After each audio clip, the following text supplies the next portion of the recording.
గంజాయి కట్టడికి కఠిన చర్యలకు దిగుతోంది ఏపీ సర్కార్. యాంటీ నార్కోటిక్ టాస్క్ ఫోర్స్ బార్డర్లో చెక్ పోస్టులను పటిష్టం చేయాలని అధికారుల్ని ఆదేశించింది కేబినెట్ సబ్ కమిటీ. 100 రోజుల్లో గంజాయి కట్టడి దిశగా ముందుకెళ్తోంది ప్రభుత్వం. గంజాయి డ్రగ్స్ పై ఉక్కుపాదం మోపాలని డిసైడ్ అయింది ఏపీ ప్రభుత్వం. ప్రధానంగా గంజాయిని సమూలంగా నిర్మూలించేందుకు యుద్ధ ప్రాతిపాదికన సన్నద్ధమవుతోంది. ఇందులో భాగంగా మంత్రుల సబ్ కమిటీ సమావేశమైంది.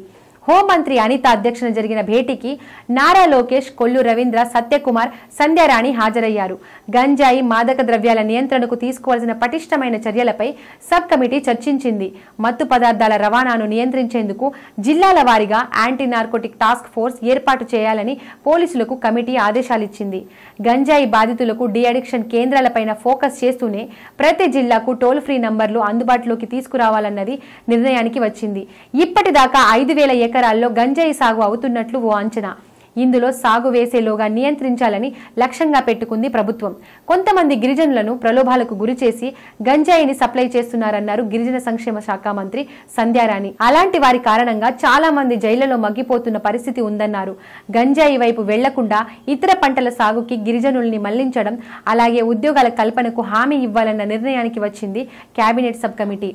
అలాగే ప్రభుత్వం ఇచ్చిన భూముల్లో గంజాయి సాగు చేస్తూ పట్టుబడితే కఠిన చర్యలు తప్పవన్న సంకేతాలు పంపించింది.